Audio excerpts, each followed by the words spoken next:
for the concrete class session. But before I speak about that, I want to give some introduction to the Concrete Society, especially for those that are new to the Concrete Society events.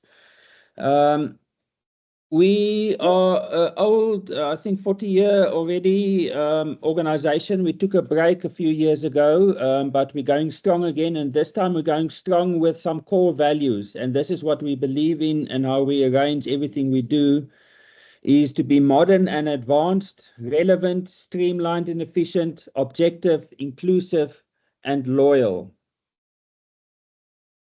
We've got a number of committees, and there's quite a few committees coming up as well, new committees coming. But if you're a Concrete Society member and you want to start a committee on some specific topic or some topical issue, welcome to contact me or Natasha or Mark Hovey to speak about that. But our current committees we have is we've got the Inland Branch Committee, we've got the KwaZulu-Natal Branch Committee, we've got a Western Cape Branch Committee, we've got a Ready Mix Committee, we've got a FIB, that's Structural Concrete Committee, and then a Cement Branch Committee, with some more coming up, as I said. Then if you're not a member, you're welcome to become a member, and it will really help us to grow our membership base, and we can increase our services we offer to our members. Memberships are not expensive. If you're individual, it's 1,500 Rand per year. And if you think about it, we offer 20 of these CPD courses or CPD events per year. 10 concrete classes and 10 concrete fixes. That gives you a total of 2 CPD points if you attend all of them, and that you can get for 1,500 Rand.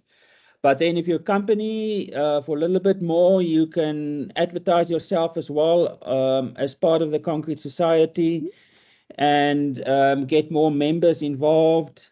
We've got academic memberships as well and associate memberships. Just to say a bit of our members, who we are, diamond members, we've got Criso, St. Cobain, and the Quick Group. Emerald members, we've got 6 Emerald members. We've got different tiers of membership. Tanzanite members, we've got quite a number, as you can see, and also on the next slide, some more Tanzanite members. If you want to see your name up there, you're welcome to contact Natasha. She emailed you the link to this session. Contact her for more information. Then we've got emerging enterprise members. We've got associate members and academic members, as I mentioned already. Now, our next event is the Concrete Fix. We've got a Concrete Fix and a Concrete Class. The Concrete Fix is modern technology, up-to-date, state-of-the-art kind of things. You'll really get up-to-date information there. And a Concrete Class is what we've got today, is a bit more back to basics, where we actually go visit the stuff that you should have learned when you was at varsity or college. You maybe overslept that day in the class or slept in the class. Now's your time to catch up all that basic information again about concrete, about structural concrete and concrete technology. We alternated. Next month, it will be structural concrete again. But for the Concrete Fix next month, we have Professor Babafemi, Dr. van der Heever, and Prof. Wipke de Villiers that's going to speak about design for additive construction. Now, additive construction is just a fancy name for 3D printed concrete. So it's all about 3D designing for 3D printed concrete. Then the dates for the next Concrete Fixes, which will be announced very soon, what they will be about, is in September, October, and November. And future dates for Concrete Classes will be again September, October, and November. And we've got branch activities in the branches. Just keep your just look out for the emails from your branches about site visits, quarterly technical talks, careers and concrete evenings, networking events, etc. CPD points. You can unfortunately only get CPD points for this event if you are a Concrete Society member, so it's worthwhile becoming a member. There was a backlog at EXA for CPD points awarding, so you might still be waiting for some CPD points a few months ago. But I understood from Natasha that backlog has been sorted now. We're just waiting for the numbers from EXA for the different events. And then she will send out for all the participants that wanted CPD points an email with the CPD points and instructions how to get your exact number, etc. And you can just follow us on our Concrete Society SA.org.za website or on LinkedIn, where a lot of you got the information for this event on LinkedIn. And as it says here, the success of the society relies on the commitment and support of individuals, companies, stakeholders from the cement and concrete industry. We thank you for your contribution, but also become more involved. The Concrete Society is going well, but it can go even greater if we work together. One announcement I want to make before I speak about the speaker, our AGM, our first AGM after we closed down for a few years, is going to be held the 26th of August. You received the email if you're a member. Please, it won't be a long event. Just come join in the AGM, see what we're doing, and vote on things that needs to be voted on, etc. So that brings me to our concrete class for today, Back to Basics, first season, episode 6, Supplementary Cementitious Materials, from origin to interpreting the notation of a cement bag. Riaan Combrinck, which I know very well, I'm proud to say that I know him very well. He's a professor in the Department of Civil Engineering at Stellenbosch University. His teaching and research focus on construction materials, with a particular interest in cement and concrete. He has published both internationally and within South Africa's and currently supervises several postgraduate students and research projects at Stellenbosch University. Riaan, thank you very much. All our presenters are voluntary. They do it for free for us. Thank you very much, Riaan, for taking the time to prepare this presentation and to deliver it now to us. We look forward to your presentation. You can load up your presentation and take it from there. Thank you, Billy. It's lovely being here and it's a pleasure. Thank you for inviting me. Does the slideshow, is it showing, Billy? Yes, it's showing. And there's laser pointer as well. I can see it. I trust the rest of the people can see it as well. Okay. So thank you for having me. I hope I can give you some interesting and maybe some new information on supplementary cementitious material. And I think I also saw a few names in the audience that definitely knows more than me. So if there's any difficult questions, I can ask them as well. But yeah, I actually found it very interesting reading up about these things. And I have to say, cement is one of those materials that keeps giving surprises. You always think you know everything, but you read up a bit and then you say, I forgot this. Oh, I didn't know this. So I actually enjoyed just preparing this slideshow as well. Okay, so the agenda, we're just going to have a bit of a history lesson. It's always good to see where things fit in and where we started and where are we now. Some intro and definitions, then the type of supplementary cementitious materials, maybe from their origin, their composition, and how they behave in concrete. Then the summary of the hydration products and the reactions that happens. Some code requirements for cement, and then just reading the notation on a bag of cement, and then some practical examples. So some history, when did it start? I mean, evidence, there is different evidence for several concrete-like materials that was used more than 5 to 2,000 years ago, so from 5,000 BC to 500 AD. And if you have a look at sort of at the timeline, about 12,000 BC, there's some evidence of oil, shale, and limestone being used. In 5000 BC, there's evidence of a mix of sand, gravel, and red lime that's used for floors. 3000 BC, the Egyptians used a mixture of lime and gypsum in mortars. And then I think where we really can sort of maybe see this is sort of the grandfather of concrete. The Romans definitely used a sort of hydraulic binder. They used a pozzolan from them, volcano close to them, and they used 1 part of this and 2 parts pozzolana. And this is hydraulic cement, which means it hardens with water. And they saw it hardened under water, which was a very, very good thing in those days. And yeah, it also had some admixtures. They used some blood and eggs and animal fat. So I think this definitely was the grandfather of concrete as we know it today. Then in the Middle Ages, this technology was sort of lost. So from about 1200 to 1500, yeah, we sort of forgot how to make it. And I think, yeah, I think the nice Roman structures that actually was built 2000 years ago are still standing today, just sort of testament of how good the concrete is. But sort of in the Middle Ages, we sort of forgot how to make concrete. Then, yeah, we rediscovered it again.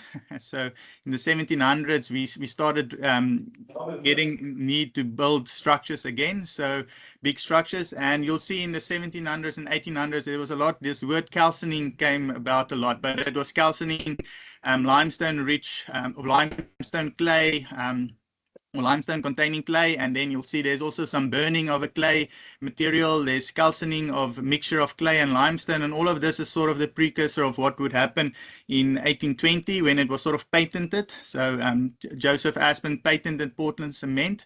And as we still use it today, and the big thing that he did a bit differently, he raised the temperature to where it was burned, and so he raised it to about 1450 degrees, where previously was just about 1000 to 1200, and that sort of gave cement that extra kick, that extra strength that it needed. And yeah, from the 1820s, that's sort of the cement similar to the Portland cement that we are still using today.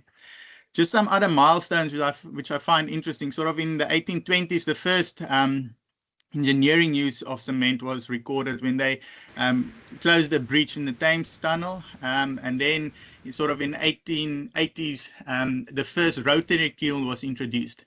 And this is also a very important milestone because it meant that we could produce more quantities and larger quantities of cement, and that we can use it in more places. Then we added gypsum sort of in 1890, and the gypsum was very important to sort of control the setting time, that you have enough time to place the concrete. And then, yeah, things like shrinkage and creep was discovered. Everyone started noticing cracks and what's happening here, why is it cracking? And yeah, figuring out that this was shrinkage and creep was also an important milestone. Then water cement ratio, that impacts or influences the strength, I think is also a very important milestone, that we can start designing the strength of concrete. And then there's the effect of calcium chlorides and the durability that happens. And especially since we'll be starting to use reinforcing steel, I think you'll see here in the 1850s, the first reinforcing steel concrete was also used. Okay, then just in terms of this lecture today, I think in the 1970s, silica fumes were sort of used for the first time in building codes in Norway. And then in Japan sort of developed the self-compacting concrete, and things like fly ash, also supplementary cementitious material, is very, very important for fly ash. Okay, so yeah, just sort of some background. So obviously Portland cement we know is a calcined lime-based cementitious material. So Portland cement is a lime-based material. And where does supplementary cementitious material come in? Why is it important? So yeah, cement, just the ordinary Portland cement, has a very high carbon footprint. But when you actually combine it into concrete, not just cement itself, into concrete, that has a much lower impact on the environment. I think Professor Alexander also showed us in his previous lecture that once you combine cement into a product like a concrete, the carbon footprint lowers quite a lot. Okay, so that's just the one thing to remember. But also, I think an important point to make is that concrete actually captures CO2 with time. So within about 100 years, concrete will actually capture most of the CO2 that was emitted during its production. So I think this is also important characteristics of concrete that we sort of forget. So, I mean, we take limestone, we heat it up and calcine it to form cement, which is mainly calcium oxide. And that calcium oxide then reacts with water again, and which forms calcium hydroxide again. And the calcium hydroxide then reacts with the CO2 in the air, which then we call carbonation, forms limestone again. So actually this process happens. So with time, actually, concrete cleans up itself. So what is the problem? Why is cement so all seen as this unenvironmental friendly material? So The problem is just the vast quantities that we use of concrete and how fast we use it. I think and there's no sign of that slowing down. So with time, concrete will capture the CO2, but we're just using too much of it too quickly that we can't really catch up with the amount of CO2 that is released during its initial production. Okay, so where does supplementary cementitious material come in? What role do they have to play, especially for Portland cement? So we'll see that in some of the slides coming. Okay, so just some definitions, and which I think is important. So there are several alternative names for supplementary cementitious materials, and it depends on the country and the region often. I know I was at a conference once, I can't remember exactly where it was, and I was talking about cement extenders, and the people looked at me as though I was talking a different language. They had no idea what I was talking of, and they were all referring to as additives. So, I mean, there's a bunch of different terms out there, but they all mean the same thing. I like the word supplementary cementitious material. I think it's a better term that sort of captures everything, but just take note, it can be called cement extenders, additions, finely divided materials, cement replacement materials, fillers, mineral admixtures, mineral additives, cement substitutes, latent hydraulic materials, and just even cementitious materials. Okay, so supplementary cementitious materials are used to partially replace Portland cement, and then we form a blended cement or a composite cement. I think if you think about the water cement ratio, if there's any type of supplementary cementitious material, then we often call it the water binder ratio. So it's sort of the cementitious part that binds everything together, and then a nice term for it is the binder. Okay, so it can be pre-blended with Portland cement at the cement plant. Then this is called a common type cement, which we'll get into later as well for concrete in compliance with the SANS code. And it's also then called the extended cement or Portland composite cement. Okay, so this is when it's done at the plant itself, but it can also be blended at the batch plant, the concrete batching plant, just before the concrete is being mixed. I think that takes a little bit more control there, and the mixer needs to know what it's doing. It's much easier to buy a bag of cement where it is already in. Okay, then supplementary cementitious material normally has a similar particle size, maybe a little bit smaller, but very similar. Some of them are a lot smaller, but we'll get into that as well, to Portland cement. So similar in size. It's often industrial byproduct. It's not always industrial byproduct. There are some that are specifically made, but a lot of them are byproducts. And then they were first sort of added for economical reasons because they were sort of these byproducts that would lower the costs. But nowadays they really are added for the environmental benefit that they give, and they also give improved concrete properties. I think durability is maybe the biggest advantage that it gives in terms of concrete properties, but it definitely also has advantages in terms of fresh properties and strength as well. And depends on which one you use, but we'll get into that later as well. Okay, it's often cheaper than cement, not always. Some are a lot cheaper, like limestone, and some are more expensive, that silica fumes. So it sort of depends on what you use. But some of them are definitely cheaper as well.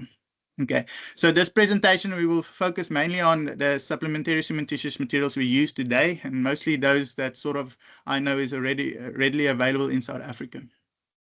Okay, so there are two main types of supplementary cementitious material. There's the first type, which we say is nearly inert or non-hydraulic, and then type 2 is we call the pozzolanic or latent hydraulic supplementary cementitious materials. So the first one we say is sort of nearly inert, and the second one has some sort of hydration or pozzolanic reaction that actually happens. And what's important to notice also that all of these SCMs sort of contains two main oxides. The one is silica oxide, calcium oxide, and aluminium oxide. And this ternary diagram sort of shows where the different SCMs falls on this diagram in terms of the oxide contents. And we're going to discuss limestone, which you sort of see falls here with mainly calcium oxide. And then the pozzolanic or latent hydraulic is like slag, which falls here somewhere in between. Fly ash, which falls here, you can see has more silica oxide and aluminium. And then this pozzolana is like volcanic ash. So these are natural pozzolans. And then metakaolin sits there. And I think calcium clay sort of is similar to, we'll get into the difference between calcium clays and metakaolin, but it sort of sits into that range over there. So we're going to discuss these two, the type 1, nearly inert, and the type 2, which is the pozzolanic or latent hydraulic SCMs. Okay, so first type 1, the nearly inert or non-hydraulic SCMs. I think, yeah, there's only real one that's actually well used is limestone. So limestone is calcium carbonate or calcrete or calcite, and it's ground into fine powder. And this is often done at the cement plant. They use a ball or a roller mill, and this makes sense as well because the main constituent for making cement is limestone. So there should be limestone at a cement plant. So taking limestone and just grounding it and not firing it up to 1,400 degrees and putting it in your cement is much better for the environment. So you have to use a good quality limestone. So it has to have a calcium carbonate content of more than 75%, no clay and organic, or nearly no clay and organic carbon as well. Okay, here's just a picture of normal cement, and you can see limestone looks like this. So from a scanning electron microscope image, you can see it's very similar in particle shape and size to cement, and you can replace up to 35% of your Portland cement with a limestone powder. You should not confuse this with burned limestone or quicklime. These are burned at 900 to 1,000 degrees, which gives them some hydraulic properties. This is just inert limestone that is crushed and then milled, so it doesn't burn. No energy was given to it. So therefore, no CO2 emissions due to heating. There's also no calcining that takes place as for Portland cement. So the only real downside in terms of the environment would be like the mining of it and the milling of it, which that energy is where energy is needed. Okay.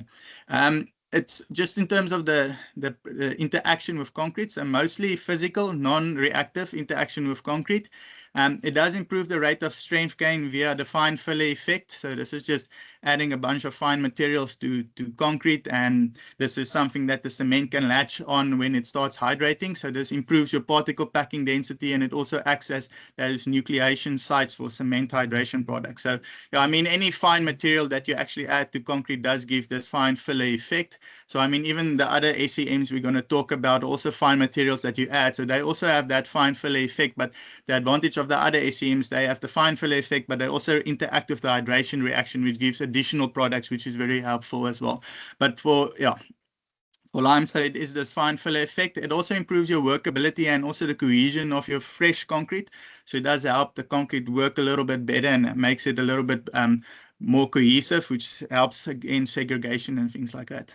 Okay, and we'll talk about these reactions a little bit later as well, but there's also chemical reaction with the illuminate. So the illuminate phases come from your cement, and I'll show all of the hydration reactions sort of in a summary slide at the end. So hopefully I'll bring all of that there together in that one slide. So if I talk about this, I'll talk about that again in one of the coming slides. So some of the limestone actually reacts with the illuminates that are present from your Portland cement, but it can also be from SCMs. So your pozzolanic materials also has these alumina phases, and this limestone then reacts with the illuminates, and it forms a calcium carbonate aluminate phases, which we'll talk about a little bit later as well. So there's a little bit of a chemical reaction that happens, and that is just as a pore filling effect. So it does fill pores with these reactions, or that happens. Okay, so the second type is the pozzolanic SCMs. So for this, you require a reactive silica. So this needs to be in a glassy or amorphous form. The way I like to think about it, it's not in the preferred low energy stable orientation. And what that just means is it's ready for a reaction. It's not in a stable, it wants to react, so it's really, really reactive. And it's produced with the accelerated cooling of molten silica. Sometimes it can contain alumina and things like that as well, but especially the silica. And then I think just to sort of why silica sand is also silica oxide, so that's quartz, is not reactive, and it's more in the preferred low energy stable orientation, and it's because it was formed by the gradual cooling and not by accelerated cooling. And I like this picture of a volcano. A volcano for me is sort of the nature's way of making a cement in the form of a pozzolan. So if you think about it, if a volcano erupts, the volcanic ash is gradually cooled, or not gradually cooled, very suddenly cooled. So it's accelerated cooling, and this is the pozzolan. This is what you need to produce a pozzolan SCM, is this volcanic type ash reaction or forming. And you can think of the material in this magma, if it's below the earth, and if it's above the earth, it's lava. It's the same as in the volcanic ash. The only difference is they were cooled down much slower, so they're not reactive. Okay. So this reactive silica is not cementitious in itself, but it will react in the presence of water with calcium hydroxide. Okay, so this is also very important. It doesn't react with it or hydrate on its own. It needs calcium hydroxide, and it gets the calcium hydroxide from your cement hydration. And if it gets in contact with the calcium hydroxide, it forms this calcium silicate hydrate crystals, which is very similar to the Portland cement crystals that form. Okay, so this is the reaction. So I'm going to show them a bit later as well, but it's basically these silicates from your cement, which reacts with water, which forms calcium silicate hydrate crystals and calcium hydroxide. The calcium hydroxide from this hydration reaction of Portland cement comes in contact with the silica from your pozzolan, and this forms another calcium silica hydrate crystals. Okay, so this reaction is secondary to Portland hydration, so it does require the calcium hydroxide derived from the Portland cement hydration. So this can already make you think that if things like curing and things needs to be prolonged, because this hydration reaction does take a bit longer. You first need the cement hydration, and then the pozzolan reaction only happens after that. So yeah, the pozzolan reaction also requires water-filled space. So it normally occurs in small saturated pores or pores with a high relative humidity. And this is something people often also forget, that even though that pozzolanic reaction only needs the calcium hydroxide, that calcium hydroxide needs to get to the pozzolan in some way. So therefore you need water just to get that reaction going. I like this picture. This picture shows the Portland cement at 100%. Just 100% Portland cement in 1 year, and this is a picture of Portland cement with 40% replaced with 40% slag. And looking at these pictures, sort of the black in this picture sort of represent voids, if you can think about it like that, almost porosity. And you can almost see the difference between these two pictures. There's a lot less voids in this one with the slag compared to the one with just Portland cement, and that is sort of the power of these pozzolan cements. They have the ability to fill these pores with hydration products, which really help densify the concrete and make it more durable. Okay, so now I'm going to look into some of the specific pozzolans that we use. So the first one is slag, or ground granulated blast furnace slag. So this is produced as a byproduct of the steel or iron ore melting process. And it requires a dedicated process, so that's quite important. So it's not really a waste product. The steel manufacturers really have to have a dedicated process to rapidly cool it by quenching it, and then they ground it and mill it. So you can sort of see, if you make steel, you add iron ore, coke is just your coal that you add, and limestone, you burn it all. Then you have molten iron at the bottom, and you have molten slag at the top, and you have to tap off that molten slag, which is drifting on your molten iron. And then you can actually see that molten slag could be basically quench. Now, forgive my dog barking in the background. Anyway, okay. Then you can see it has a regular shape and similar size to cement. The relative density is a bit lower to cement, which is about 3 to 3.1. And you can see the shape is very similar to cement, also irregular angular shape. It's composed mostly of calcium oxide, aluminium oxide, and silica oxide. It can hydrate on its own to some extent due to this higher calcium oxide content. So of all the pozzolans we're going to talk about today, slag has the highest calcium oxide content, and it is that calcium oxide content is similar to cement. It reacts with water, so it can hydrate on its own a bit, but it's also activated by the alkali and the sulfites in the cement itself. Okay, so there's some own hydration, which you have that calcium. So just in shorthand form, the C means calcium oxide, the S means silica oxide, and the A means aluminium oxide.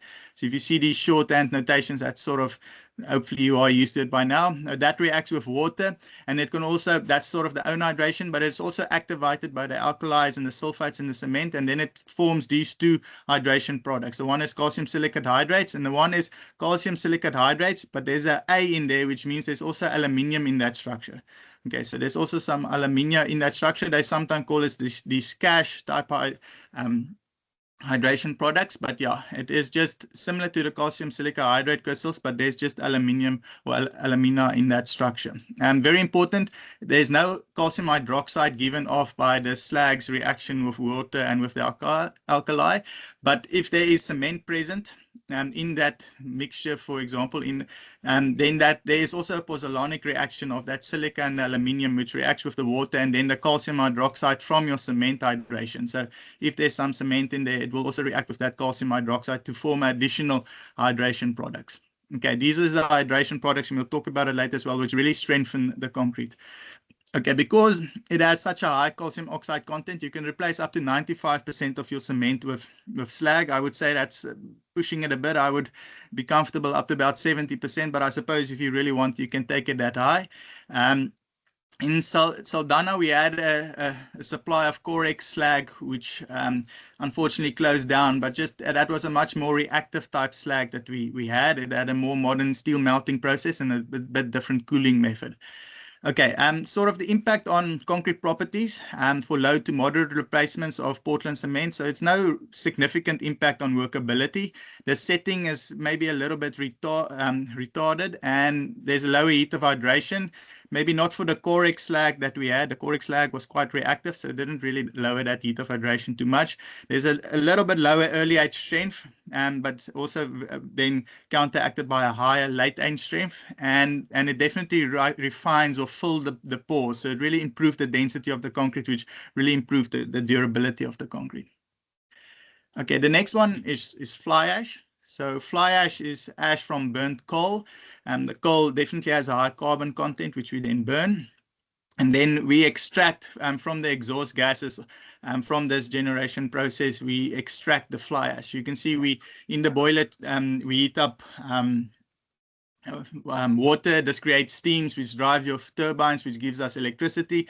We create the heat by burning coal, and in that process we have this dust that is created by the coal burning, and that we then catch with filters or electrostatic repulsion into electrostatic precipitators to catch these fly ash. There are different quality of fly ash. Often we separate them. The heavier particles we separate from the lighter particles, and the lighter ones are definitely better quality.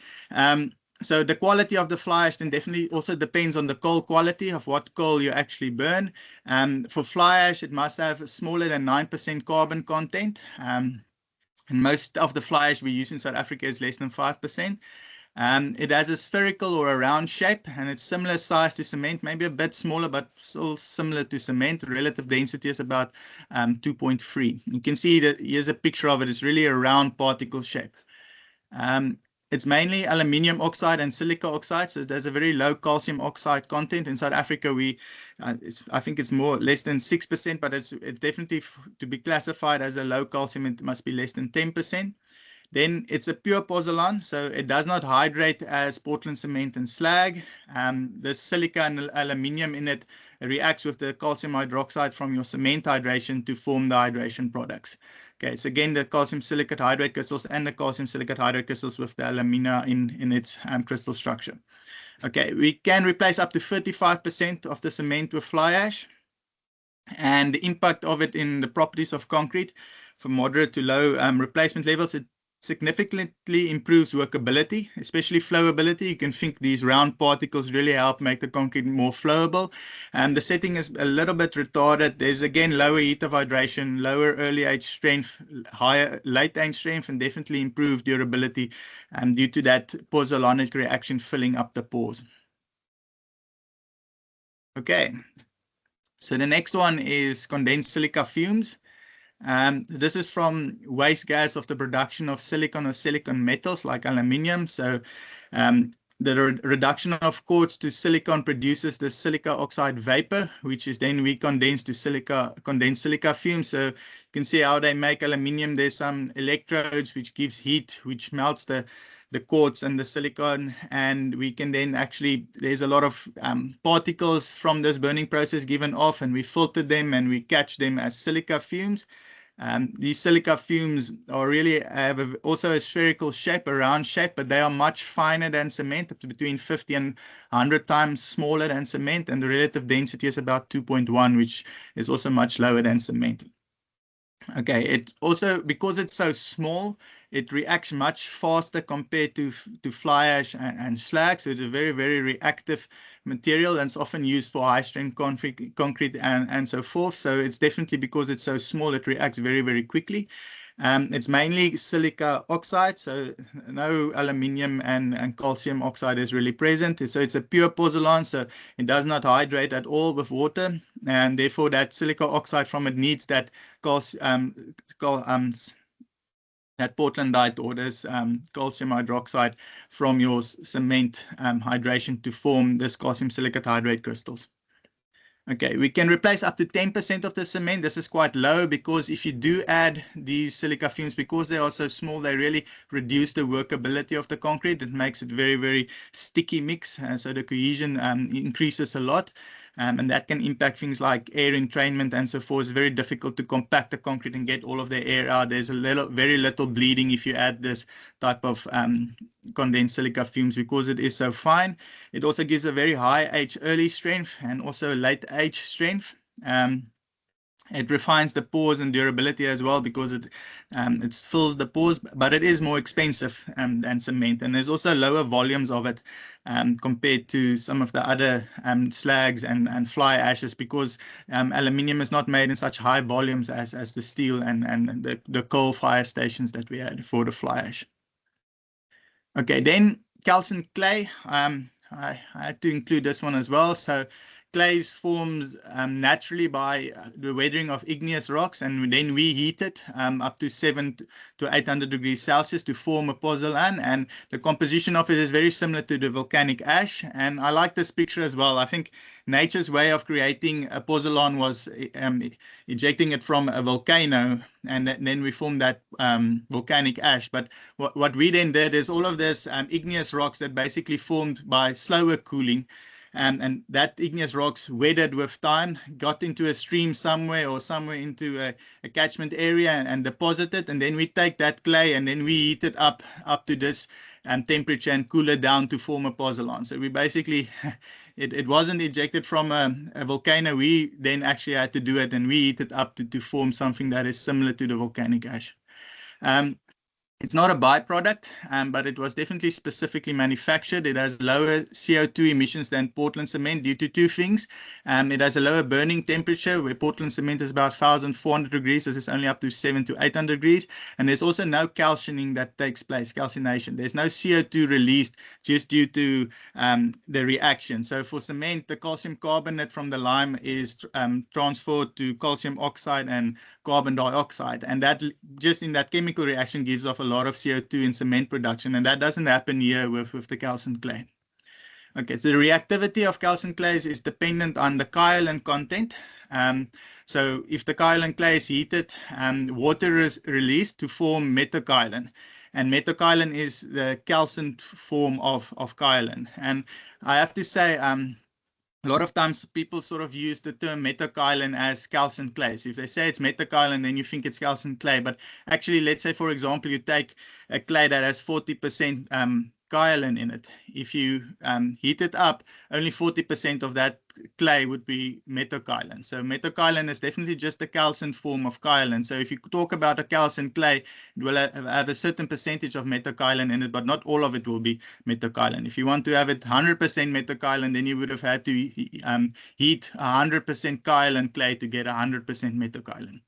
Okay, the higher reactivity of the kaolin clays is due to the easier removal of water molecules from its structure, so compared to other clay types like elite and montmorillite clays. So yeah, that's why the kaolin clays are definitely preferred. It gives a higher reactivity. Normally, the kaolin content must be more than 40% to form the calcined clays that can be used in concrete. It has an irregular or platy or flaky-like structure. You can see here's the same image of it. Similar to clays, but I think a little bit more puffed out compared to clays. It is finer than cement, about 5 to 10 times smaller than cement, and the relative density is about 2.4.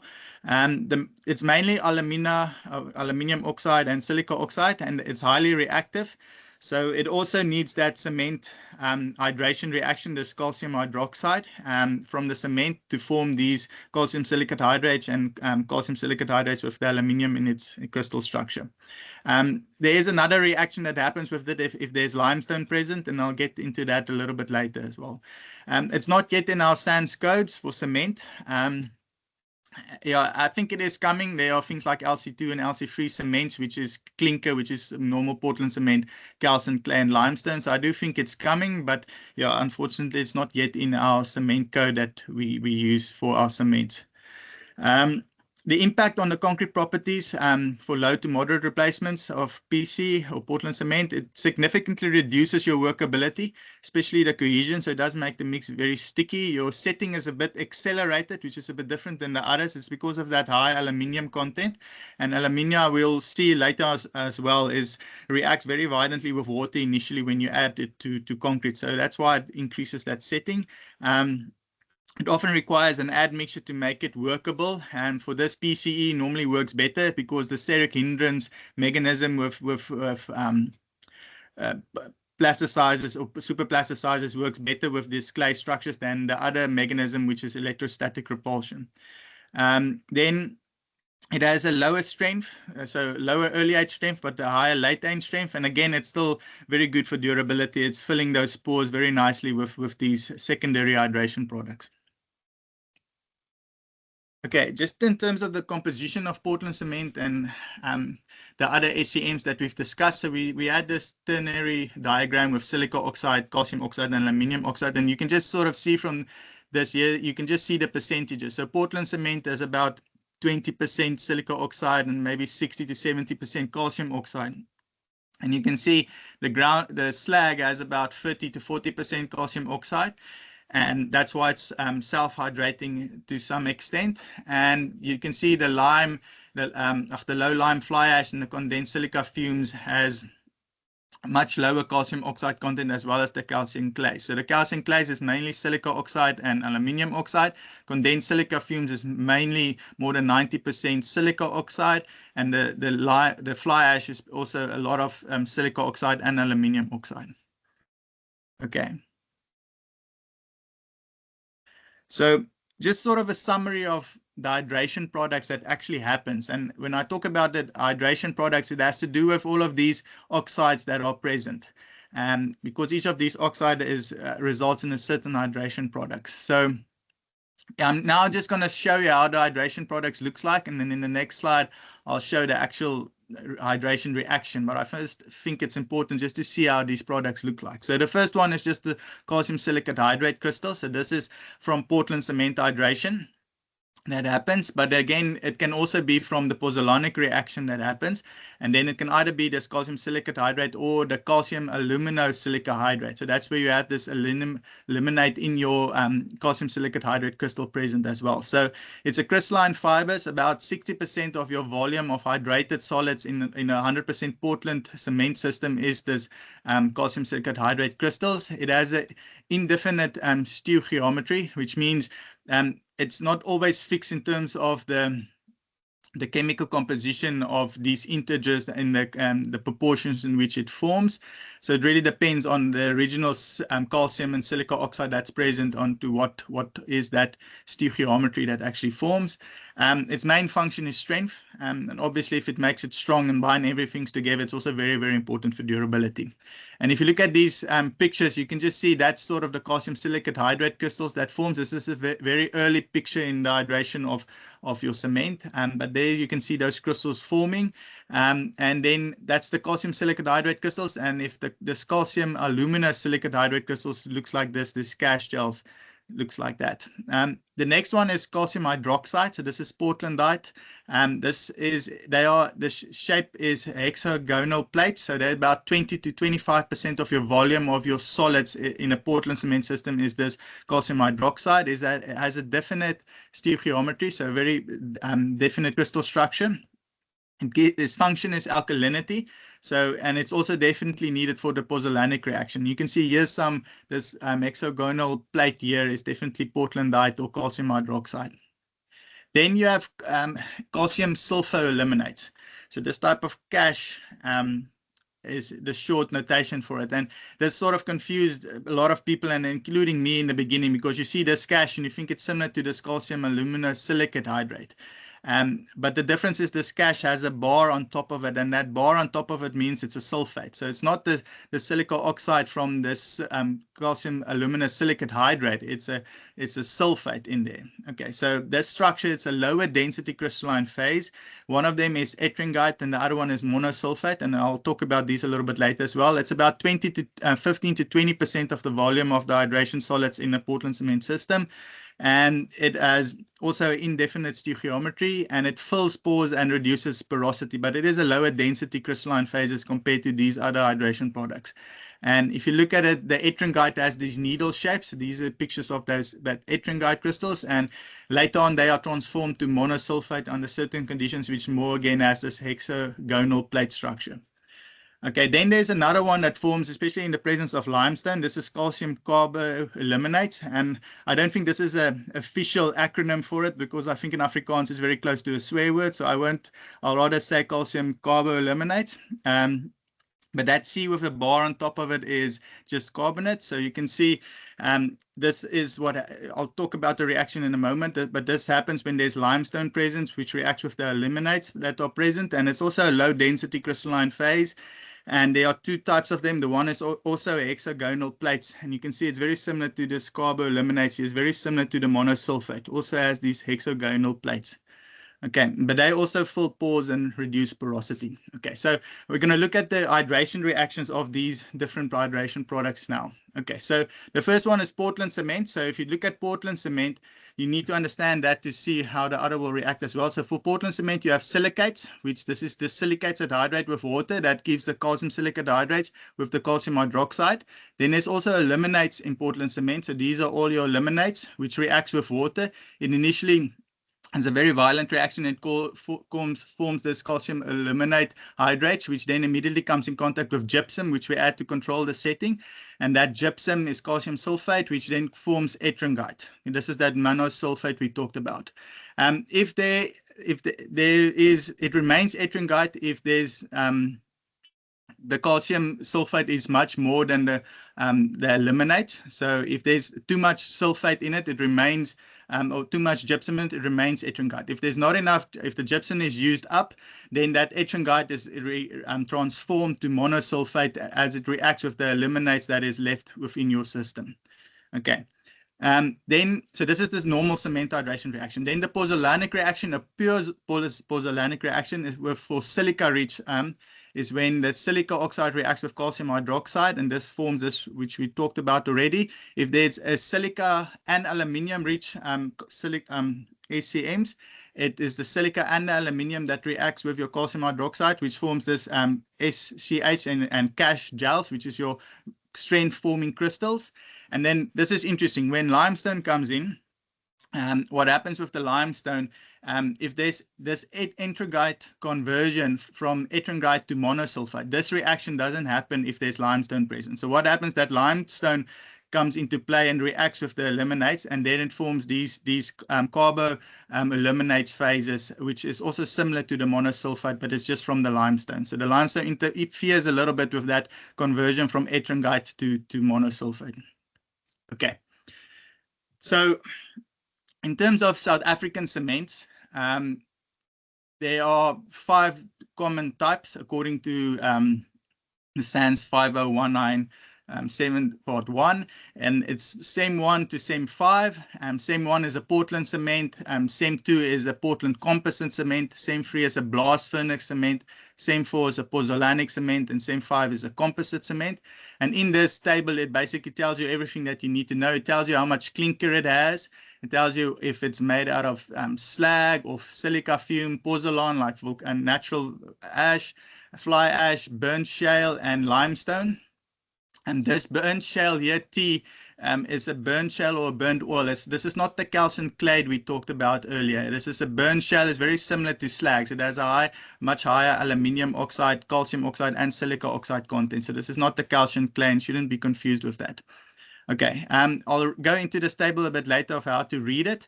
And then also look at some of the requirements for the cement. So there's mechanical, physical, and chemical requirements. I'm mostly going to focus on the mechanicals, the strength, and the setting time requirements. Okay, but this table, if you ever, we're looking how to read a bag of cement in a moment, but this table basically summarizes all the percentages that you can get of the certain clinker and what the notation actually means. So for example, if it's a SEM2, A means a certain percentage, 6 to 20%, and if it's a S, it's a blast furnace slag. Yeah, but I'll go into this in the next slide as well. Okay, so mechanical and physical requirements. This is very interesting. If it says it's a strength class 32 to 42 to 52, it gives you certain maximum early age strengths that it must reach on 2 days and 7 days. And then you can see that the 32 comes from this 28-day strength. So for 32, it must be more than 32.5, but smaller than 52. For 42, bigger than 42.5 at 28 days, but smaller than 62. And for 52, it must be bigger than 52.5. Okay, and then there's also initial setting times that it has to be more than these requirements. So very interesting, if you have a 52.5 cement, it can be much higher than 52. At minimum, it must be 52.5, where for 32 and 42, it is between these ranges that it must form. Okay, this is just showing how that strength is tested in a cement lab. It is these 40 by 40 millimeter prisms, which are broken and then tested. And this is the setting time mold. Okay, so how to read a bag of cement. So this is sort of all of the symbols that can be on a cement bag. The same indicates the type of cement and says it's a common cement used for concrete. The 1, 2, and the 3 indicates it's a SCM content. It indicates how much it is in there. So it also indicates what type of cement it is. So if it's the same one, it says it's a Portland cement with less than 5% extenders or supplementary cementitious material. Same 2, it's a Portland composite cement, and this SCM you can replace with either silica fume, fly ash, slags, limestone, or composite, and it's between 6 and 35% SCM. Same 3 is a blast furnace cement between 36 and 95% slag. Same 4 is a pozzolanic cement between 11 and 55% pozzolan. Pozzolan is mostly silica fume or fly ash. And then the same 5 is a composite cement between 18 and 49% slag and 18 and 49% pozzolan. Okay, so then there's an A, B, and a C that come next to it. That gives you more specific percentages. So for a SEM2, A means between 6 and 20%, and a B means between 21 and 30% of that SCM. For a SEM4, for example, A means between 18 and 30% slag and 18 and 30% pozzolan, and a B means between 31 and 49% slag and 31 and 49% pozzolan. Then the figure or the number after that, or the symbol, sorry, not the symbol, the letter means what type of SCM. So for S, it's for D, it's condensed silica fume. L is lime. S is slag. Interesting, it doesn't make a difference between normal slag and correct slag, but we mostly have normal slag left. And then V is for fly ash, which we use in South Africa as well. The low calcium, low calcite fly ash. Then this minimum strength is that it shows, it indicates the minimum strength for water cement ratio of 0.5 at 28 days. And that's very interesting. So it is for a mortar mix of 0.5 and not more. So and at standard laboratory conditions. So that's also something to keep in mind. It doesn't mean you're going to reach 52.5 if you have a water cement ratio that's much higher than 0.5. Okay, and then the N, R, and the L indicates the rate of hardening. So R is normal hardening, R is rapid hardening, normally controlled by gypsum. N is normal hardening, and L is a lower rate of hardening, normally for these slag cements, the same free cements. Okay, so here's just some, I'm almost finishing up. Here's just some notations of a PPC cement, a sure built, and depending on where you buy it, you can have these different notations on it. And what does it actually mean? So I think this is the 2025 notations that I got, and these ones a bit older, 2020 notations. So for this first one, you can see it's a SEM2, so it's a Portland limestone cement with that A means it's between 6 and 20% limestone. The B for the second one actually means it's between 21 and 35% limestone. Then this next one is a composite and a pozzolan cement. And here it says it's a SEM5, and the A means it's a combination of slag and fly ash. So it's between 18 and 30% slag and 80 and 30% fly ash, where this pozzolanic cement here is between, it's a B percentage, so it's between 36 and 55% fly ash. Here's another interesting one. It's also a SEM2, so it's a Portland composite cement, and here it is a B percentage, which means between 21 and 35%, but it's a mixture of limestone and slag. And the first one says it's more limestone than slag.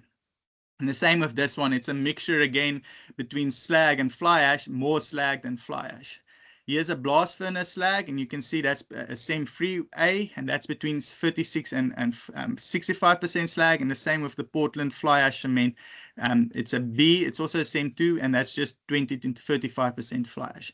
Okay, so how would, just some practical examples, if this is the cement that you have available, what would you consider if you had to use these cements maybe for lower heat of hydration? So maybe a fixed section, something, or casting in warm conditions. You would want something that doesn't hydrate that much. And I think for that, you will want to use the lowest SCM content. So this 6 to 20% limestone will definitely be the one you want to use. But if you had to use one of these with the higher limestone or higher SCM content, you would rather use one that has limestone and not necessarily slag, which hydrates a little bit on its own. If you want lower water requirement, you definitely will go to a cement with more fly ash in it, because that will help make the concrete less water hungry. And then if you want good long-term strength development, I mean, any of these with the higher SCM contents will really give you that long-term strength. Then mixes with higher water cement ratio, so far above the 0.5 water cement ratio where it was tested. And where strength gain is important, then definitely want a high Portland cement content. You want that early hydration, and therefore you look at the one that has less extenders and more Portland cement. And then casting in cold concrete, where strength gain is important, I would say is the same. You'll go for the cement that has a higher Portland cement content, so lower SCMs. But if you had to choose one with the SCMs, you'll rather go for the one with slag, which hydrates a little bit as well. Okay, then last slide. Okay, so for projects maybe where you have a long duration, where you use the same cement over a long period, what would be the impact of changing maybe between these two cements? So maybe you have a long project, you're building the same structure over a year, and you can buy a Portland cement, this sure build cement, but depending on when you buy it, you might have different types of cement in it. So what could be this? What could change? So you can see this one has, the first one has between 6 and 20% limestone, and the second one has between 20 and 30% fly ash. So in terms of fresh properties, definitely the fly ash will be more workable, more flowable. So you have to think about your placement and your compaction method. Is it still suitable? Maybe it's now much more flowable, and your compaction method will make it segregate. So that's something to think about. In terms of setting, less Portland cement in the fly ash mix will definitely retard your setting. So if it's stripping off formwork is important, the curing duration has to be longer for the pozzolanic effect, still requires water. So that's something to think about. Then if you had admixtures in that mix, you have to think, is it still compatible with your admixture? And admixtures normally target your cement particles. So if you have less cement in that cement bag, then will that admixture still be, will it still be effective? Okay, Billy, I think I went a little bit over my time. That was it. I tried to keep it to 20 slides, but yeah, you always speak more than you think you want to speak. No problems. Excellent. Let's give him a round of applause. Those react thing on your screen. Yes, there you get your round of applause. Riaan, thank you very much for this presentation. Well structured. Very informative, and I wish I had you as a lecturer when I had construction materials as a student. But we've got time for about maybe 2 questions. If it's short questions, we've got time for a 3rd question. Is there any questions? Or are there any questions? I should rather say.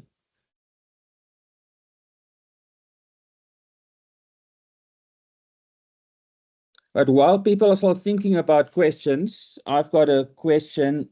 Where do you think we are moving to? Where will the focus be in the future with SCMs in concrete or in cement?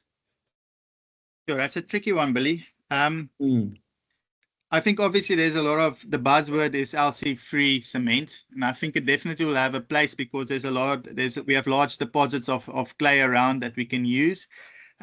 But I also think, what is important is that wherever you station that, you use what is locally available. I think that's a principle we miss often, and we try and import a lot of things. But I think what is important is that you use what is locally available to the best of your ability before you start importing other cements, or maybe exporting some of your raw materials and then importing it again. So I think for me, I don't know if that's where we're heading, but for me, I think that's important, is that we use what is locally available first before we start exporting our raw materials and importing them back sometimes, or importing other cements as well.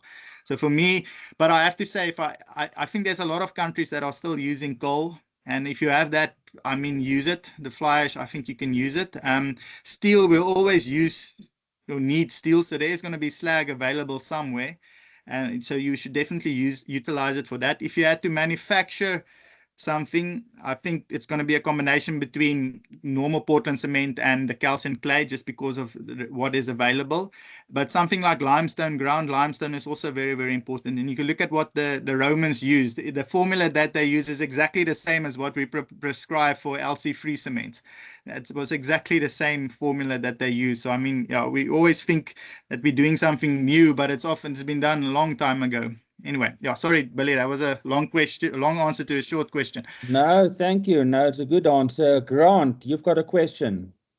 Yeah, thanks, Prof. Just a quick one. I've heard the term polymer cements being thrown around. Can you just give us a 1 minute summary? I don't think I have a 1 minute summary. I don't think I know enough. We've played a bit with like adding epoxies and things like that. So that's one part, or it can be polymers if it's like geopolymers and things like that. So I'm not actually sure. I don't think I'll maybe just mislead you. So maybe I shouldn't give an answer there. Are you referring to geopolymers, or where you start adding epoxies and things like that? Yeah, I've just heard the guys talk about using, I don't know, hydrogen peroxides reacting with fly ash and using it in a lot of the repair mortars these days.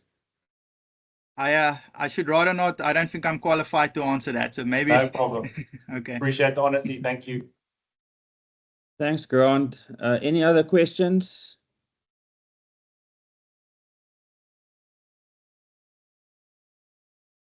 I'm going to give it about another 5 seconds. Any questions for Riaan? Now's your chance. He normally charges 10,000 Rand an hour if you ask him questions. No, Billy, that's your rate. So ask him now, it's free. All right, so I want to conclude the session. Thank you very much, Professor Riaan Combrinck, for your time, your presentation, very good presentation, appreciate it.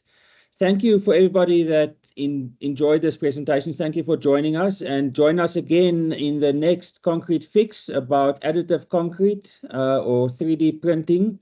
And then we talk again next time. Bye-bye. Bye.